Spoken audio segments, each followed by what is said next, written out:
Matabo ang pagbagdigya sang 20 pesos kada kilo bangod sa pagmahal sang abono kasubong man sa mga kinahanglan nga gamit sang mga mangunguma. Dugang pa niya sa isa kasako sang bugas, mayara lamang sila sang ginansya nga 100 pesos tubtob 150 pesos kung sa din kapin piso o kung 2 ka piso lamang ang ilang ginansya sa kada kilo. Ganit suno kay sugano, kinahanglan nga mayara gid sang sobra para makaginansya bangod nga tuman gid ang pagsaka sang presyo. Ang presyo sa bugas, gastidi, malusang budget sa nagnambo, bis harvest time sa buong bigyan po ng presyo sa bugas. 30 ito pinakabarato niya, tapos ang pinakamahal niya is 50 pesos. Sa subong, 40 and hasta sa 50. Sa akong pagtanaw din, hindi pa. Taas mga abono, taas pa tanan ng mga bulong sa mga business ay taas. Hindi ginasa. So tanaw ko doon, hindi guro 20 pesos. Si Ronnie Sugano nagabaligya sang bugas sa Central Market. Sa katapusan nga balita, gipahayag ni Attorney Jomax Ortiz nga mahimo madismiss ang kaso gagipasaka bato kanan sa Atty. Laila de Lima bago sa recantation o kon pagbaliskad sa matestigo sa ginpasaka nga kaso. Sa interview sa Bombo Radio Bacolod kay Attorney Ortiz sa korte ang recantation o kon sa paglingwat sa ginsumpaan nga testimonya nga wala ginapatihan bangod ginakabig ini nga after tosta sang korte. Sunod kay Ortiz ang ginalantaw sa karon nga matagan sa atensyon ang recantation ni Anay Bucor Chief Colonel Ray Ragas.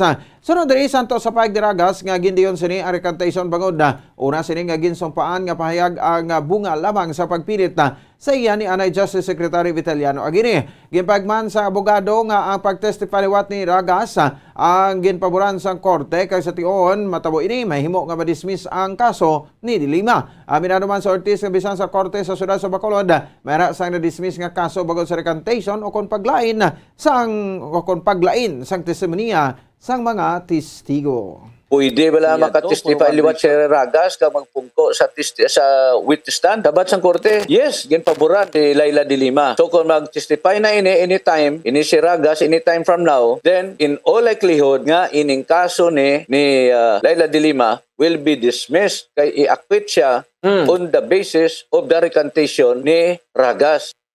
Ang kabay sa pagpahayag sa isa sa kilalang abogado sa siyudad sa Bacolod, Attorney Jomax Ortiz. Mga kabombo, oras sa Bombo Radio Bacolod Philippine Standard Time, 20 minutos na ang nakaligad sa takda nga alas 5 sa hapon. Apang antes pa man, ato na panabalikan ang mga headlines. Backpack, drone, kag ballpen, gidumilian sa sulod sa Pagnaom Sports Complex. Kadungan sa Arena Dance Competition buwas hapon bago sa pagbisita ni President Bongbong Marcos Jr. Ground Commanders ang seguridad sa Paglaom Sports Complex nagahingyo sang kooperasyon sa publiko buwas sa hapon. Pyrotechnic device nga ginasuspetsuhan flash bomb grenade sa Capitologon and Park Gilayon nga girespondihan sa mga pulis kay inasang aga. 13 ka mga barangay nga nagapaindis-indis sa electric mascara competition karon sa gabi, handa na nga magpasundayag sa ilang float kag dancers. Business sector aminado nga nakabawi ang negosyo kadungan sa Mascara Festival sa syudad. Mga kabombo, inerbatean ang kabugusan nga pagbalita sang Bombo News and Views Afternoon Edition. Karon nga daw sang Sabado petsa 22 sa bulan sa Oktubre tuig 2022. Kag kami ang inyong mga tagbalita. Bombo Glory Fatal Shario. Kag ako naman si Bombo Ponce Espino. Nagapasalamat sa papuda pagpamati para sa pambansang radyo ng Pilipinas. Consistent overall number 1 sa Bacolod. Basta Radyo Bombo! There's Christmas in the air, you can feel it everywhere. Kag sa ato sa ring Christmas countdown may nabilin sa 64 dias na lang Pasko na. Kagaron sa ato sa ring Bombo News Analysis agin pa nila sa isa sa mga kondatag para sang Bombo Radio Bacolod ginbasa ni Bombo Daniel Acciones may tigulo daw hindi mabalik ang yuhom.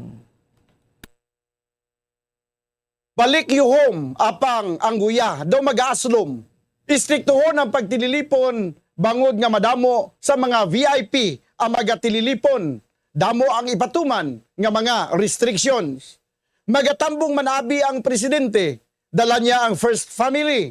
Ara man ang vice presidente, iga-secure man ang mga kaladtuan sini. Bisan ang mga media, limitado ang giho. Sa kada outlet, duha lang pwede kakadto. Sa ginpreparar nga lugar para sa coverage nga himuon, kay man kinahanglan ang mga VIP nga bisita pag-sekuron. Ahay sa kadamo sang restriction nga ginapatuman, ang pagbalik yuhom daw mapaslawan.